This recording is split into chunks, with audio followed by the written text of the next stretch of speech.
Hello friends and welcome. I am Kinshuk Mitra, Assistant Professor in Mechanical Engineering Department, SSI PMT, Raipur. हम लोग इस orthographic projection का 3D model यानी कि isometric view इसका free CAD software में कैसे बना सकते हैं, इसको स्टेप बाय स्टेप देखेंगे। तो सबसे पहले देखते हैं यहाँ पे, इससे पहले तक हम लोग अमूमन जो है देखते थे फ्रंट व्यू, टॉप व्यू और साइड व्यू, तीन ही व्यू होते थे। यहाँ पे आपको बीच में एक और चौथा व्यू दिख रहा है, इसको जो है सेक्शनल व्यू कहा जाता है। यदि मैं इसको बीच से यदि काट दूं तो वो कैसा दिखेगा, यही कहलाता है सेक्शनल व्यू।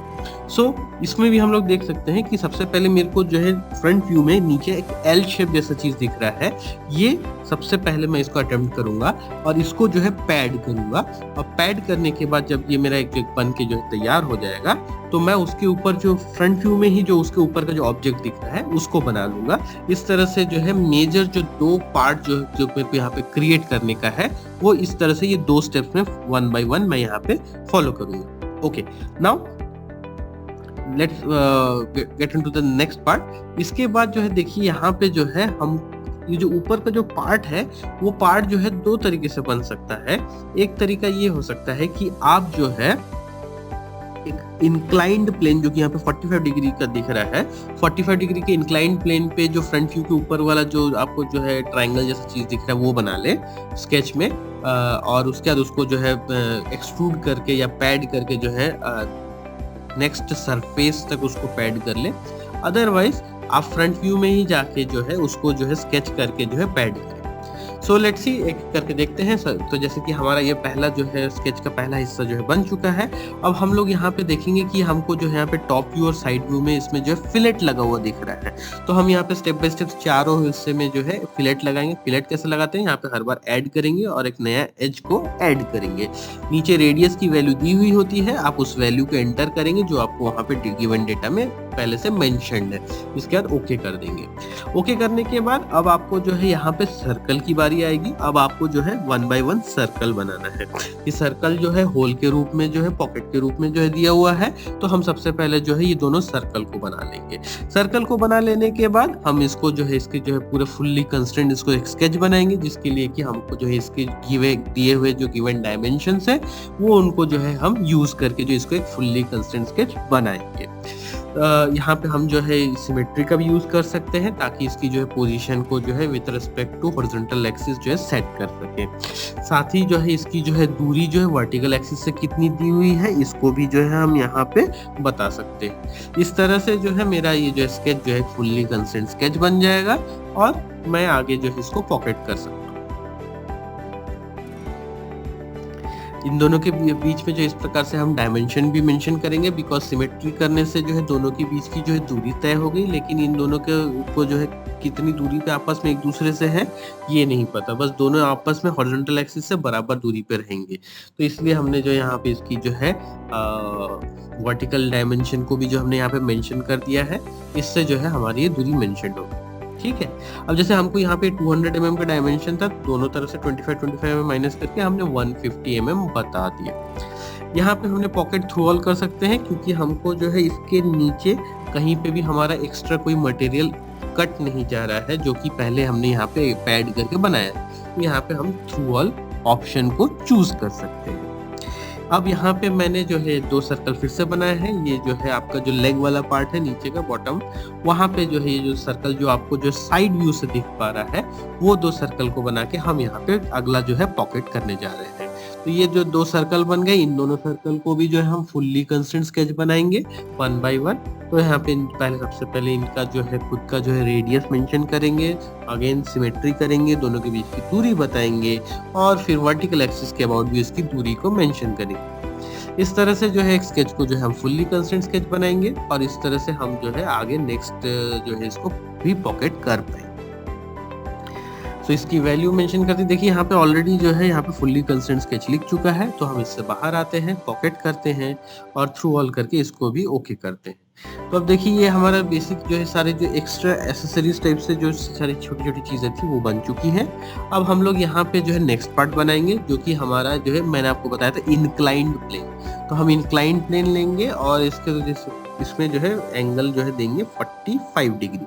तो जैसे ही 45 डिग्री देंगे, ये इस प्रकार से आपका प्लेन बन गया है। अब मैं इस प्लेन पे डायरेक्टली आके जो है अपना स्केच बना सकता हूँ। तो यहाँ पे जैसे मैं आके यहाँ पे अपना इंक्लाइंड प्लेन पे आके अपना स्केच ड्रॉ करूंगा, कौन सा स्केच बनाऊंगा जो मेरे को जो है यहाँ पे साइड व्यू में दिख पा रहा है। साइड व्यू में इसके मैंने डायमेंशन मेंशन्ड है, यहाँ पे 80 mm इस प्रकार से जो है सारी डायमेंशंस को जो है मैं देख के उस हिसाब से मैं बनाऊंगा। तो इसको बनाने के लिए मैं एक काम कर सकता हूँ कि सबसे पहले मैं एक रेक्टेंगल की मदद ले लेता हूँ। रेक्टेंगल से जो है मैं यहाँ पे उसके ऊपर एक आर्क बना दूंगा। आप चाहे तो इसको लाइन से भी कर सकते हैं, 1 by 1 एक एक करके लाइन बनाए और फिर उसके ऊपर जो है आर्क को जो है प्लेस कर दे।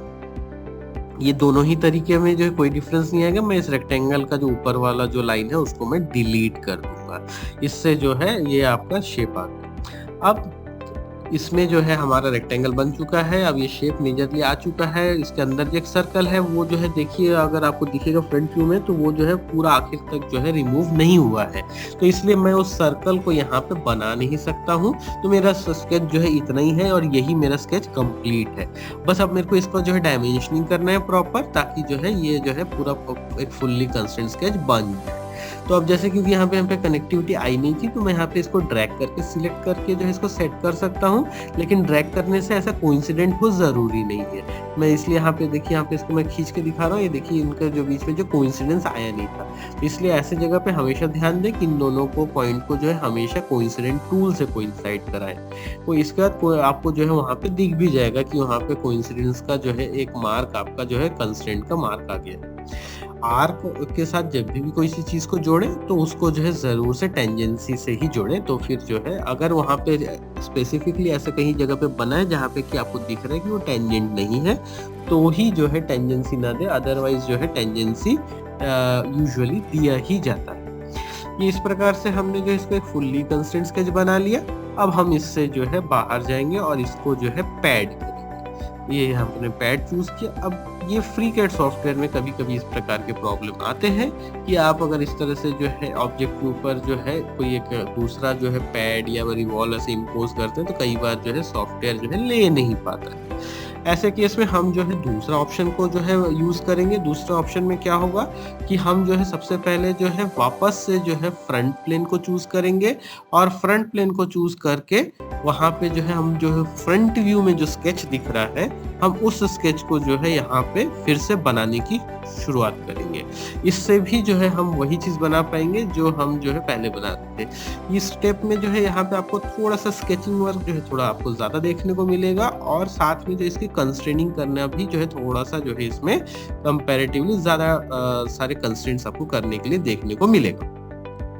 सबसे पहला चीज, क्योंकि यहाँ पे सारे लाइन इंक्लाइंड बन रहे हैं तो इनके बीच में आपस में जहाँ पे पैरेललिज्म है, जहाँ पे परपेंडिकुलरिटी है, ये सारे ऑप्शंस को जो है आपको यहाँ पे आके जो है खुद मेंशन करना पड़ेगा।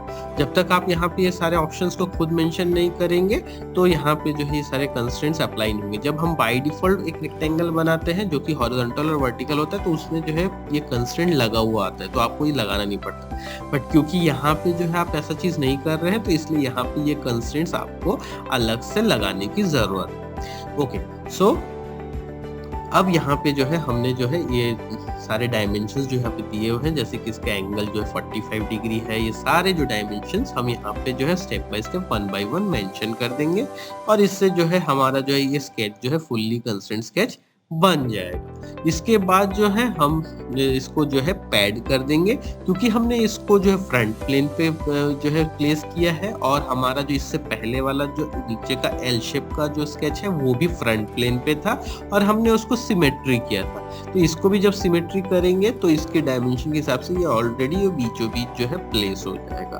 तो इस प्रकार से इस तरह से आप काम करेंगे तो आपको जो है इजी पड़ता है। यही सारी चीजों को, छोटी छोटी चीजों को ध्यान देना रहता है। सिमेट्रिक जो है ऐसे जहाँ पे इस तरह की चीजें जहाँ पे दिखेंगी कि आपको जो है एक पार्ट जो है आपको जो है सपोज 100 mm का है, उसके ऊपर दूसरा पार्ट सपोज 80 mm का है या और भी कोई डायमेंशन हो सकता है। मैं जस्ट एक रफ एक ऐसी कोई वैल्यू लेके बात कर रहा था। इस प्रकार के कोई भी डायमेंशन इस तरह से है तो वहाँ पे सिमेट्री आपको बहुत हेल्प करता है। तो इस तरह की छोटी छोटी चीजों को ध्यान देने से आपका जो है काम जो है बहुत जल्दी होने लगता है। से हम इस स्केच को जो है एक फुल्ली कंस्ट्रेंट स्केच जो है स्टेप बाय स्टेप बनाते हुए आगे बढ़ेंगे। इस स्केच को जब हम बना रहे हैं तो हमें ध्यान रखेंगे कि हमको जो है ये जब हम टॉप व्यू से देख रहे हैं तो ये जो है ऊपर से जो है राउंड फॉर्मेट में, यानी कि जो है फिलेटेड फॉर्म में। तो यहाँ पे ऑब्वियसली हम इसको जो है नहीं बना पाएंगे एक आर के फॉर्मेट में, इसको हम लोग जो है बाद में जब फिलेट करेंगे यानी कि इसको फिलेट की मदद से जो है इसको दोनों तरफ से फिलेट कर दिया जाएगा। फिलेट करते दौरान में कुछ एक दिक्कत आती है कि अगर जो है हम दोनों फिलेट को जो है इक्वल वैल्यू देने की कोशिश करें, जैसे कि यहाँ पे 80 mm है दिया हुआ, तो यानी कि हम दोनों तरफ से अगर 40 mm देंगे तो 40 mm देने के केस में जो है हमको जो है यहाँ पे ये फिलेट फेल होता हुआ दिख सकता है। ऐसे केस में हम क्या कर सकते हैं, हम यहाँ पे जो है कोई भी एक वैल्यू लाइक 38, 39 या उससे थोड़ी सी और कोई कम वैल्यू के साथ हम इसको जो है सेटल कर सकते हैं। एग्जैक्ट बनाने के लिए हम एग्जैक्ट 39.9 का भी जो है फिलेट दे सकते हैं। सॉफ्टवेयर जो है एक्सेप्ट कर लेगा और आपका जो है ये बन जाएगा। तो जैसे कि मेरा ये स्केच अब फुल्ली कंस्ट्रेंट स्केच बन चुका है, तो अब मैं इसको पैड करूंगा, जिसके बारे में मैं आपसे बात कर रहा था कि अब जो है ये सिमेट्री करने से यहाँ पे इस प्रकार से फायदा मिलता है। मैंने फ्रंट प्लेन पे बनाया और इसको फिर से सिमेट्री करके जो है पैड कर दिया।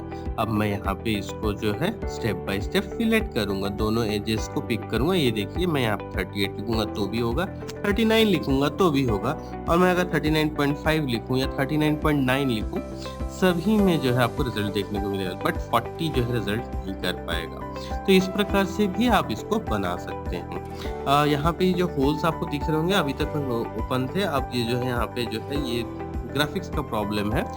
FreeCAD सॉफ्टवेयर में इस तरह के कुछ प्रॉब्लम्स आ जाते हैं, तो वो जो है डिस्प्ले नहीं हो पा रहा है। आप वहाँ पे चाहे तो फिर से भी अगर वहाँ पे एक सर्कल बना के उसको जो है कट करने की कोशिश करेंगे, तो भी जो है वहाँ पे जो है रिमूव मटेरियल अब नहीं हो पाएगा, क्योंकि एक्चुअली वहाँ पे रिमूव मटेरियल हो चुका है, लेकिन ग्राफिक्स की वजह से वहाँ पे जो है ये आपको होता हुआ नहीं दिखेगा। तो इस प्रकार से जो है आप यहाँ पे एक सर्कल बना के इसको जो है पैड कर सकते हैं, यानी कि पॉकेट कर सकते हैं। डिस्टेंस देख पा रहे हैं आप अपने front view, top view, side view में आपको जो दिया हुआ फिगर है उतना हम पॉकेट कर लेंगे। सो यहाँ पे हम सबसे पहले जिस प्रकार से स्केच को एक फुल्ली कंस्ट्रेंट स्केच बना लेते हैं, अब हम उसको जो है पॉकेट ऑप्शन को चूज करके वैल्यू देके ओके करते हैं।